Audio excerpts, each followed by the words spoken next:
At this moment in time, it's about 3,500 children engaged with the project, which is just over 1 in 4 children in the whole of the district, which isn't bad. We'd like to get to 1 in 2, 50%.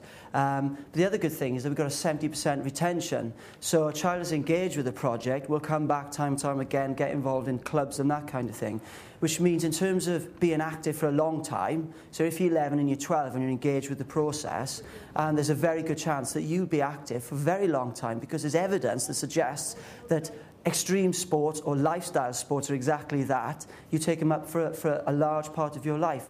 We're sitting on a goldmine in terms of the opportunity that people have got here, and by that I mean people of all ages. Okay, and I just think that we need to grasp the nettle, and you know, if the elderly are getting active, middle-aged people are getting active, adults are getting active, then that'll just follow its way down, and the kids will see what's going on, the youngsters, okay? And that can only improve sport in the UK. One of the main things we do here at the Academy is to try and ensure that this elitist badge is removed. Allied to the Sailing Academy is a charitable trust called the Chesil Trust, which runs alongside the Academy, and through the offices of the Academy we actually raise money for that trust as well. That then enables us to fund and sponsor a number of local initiatives. Our main one is the Sail for a Fiver scheme, whereby we get around about 1,200 kids onto the water every year for the first time, and that's a great initiative. The provision of the centre needs to be very holistic and truly inclusive. You can't specify and accentuate just on disabilities. You have young, fit sports people. For example, we run powerlifting for people with learning disabilities. We're part of Special Olympics.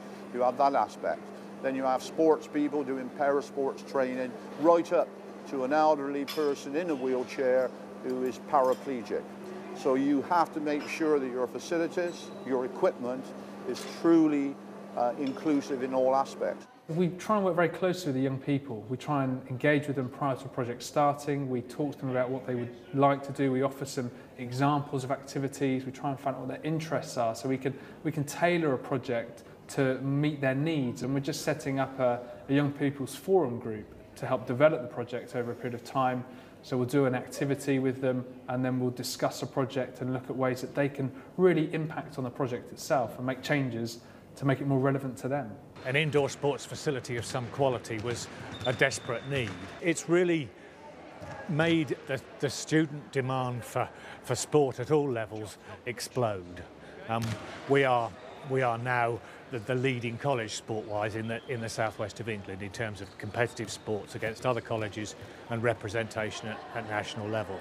So it's done just what we wanted to do with that. But in a sense, equally importantly, the partnerships that we've formed with community groups, with local clubs, with the sports bodies in the area have enabled us, I think, to build a long-term relationship, not just for today's students, but as part of our local community.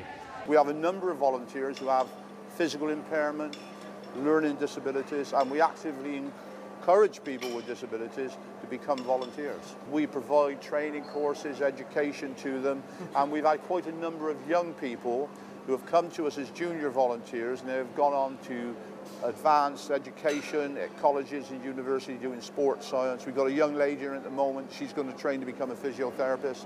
And without the voluntary structure, this centre certainly would be nothing what it is today. And we're very grateful to all the volunteers who come in and give up their time.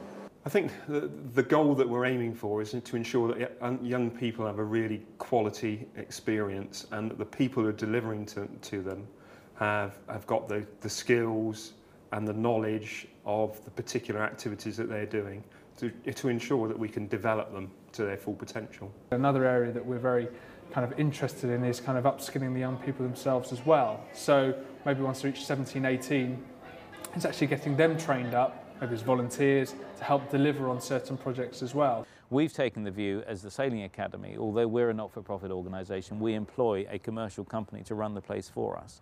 Now, the relationship between the Academy and that commercial company is hugely important. It has to be beneficial to both parties. So, whilst on the one hand you could say, well, how can you have a not-for-profit organisation with a commercial company because that commercial company is benefiting from it? Yes, the commercial company does benefit from it, but A, we control the amount of benefit, B, we know that they are actually motivated to do it because they are benefiting from it, and C, it then creates a whole homogenous business unit which really does work. And I think if we didn't have that, it's very easy, or if you're relying on subsidies or you're relying on anything else, it's much better, I think, to try and run the place as a business. The surfing industry, the skateboarding industry is a multi-million pound industry. We're talking huge companies here, and we've almost given an opportunity for these private sector companies, these commercial sector companies, to give a little bit back. There's a number of companies out there who now want to see their brand on the beach through this scheme. And that means, further investment in order to make it happen. So I think it'll develop more and more and more. There's an area that we want to get involved with, which is developing our own income. Then we can reinvest that into making North Cornwall kids active through the Extreme Sport programme. I'm about £600 a month away from being cash neutral on the site, which is obviously very pleasing. The investors are that excited about the concept that we're currently going through the due diligence of a second site in the Midlands. I would never have got backed with the venture capital money without having a strong team behind me that had UK experience and a track record. You're often judged by the company you keep, so make sure that your partners are rock solid. Put your head down, go for it. But then once your project takes off, you must deliver on what you promise. And that, to me, is my biggest success so far. Above all, our partners like Bristol City Council, Lloyds Bank, those sort of people, they trust us. And you can't buy the trust. You've got to deliver to be trusted. We get a good response. We get people saying, actually, that's fantastic. We really want to buy into that project. We want to work with you to deliver things because we see the benefit of that.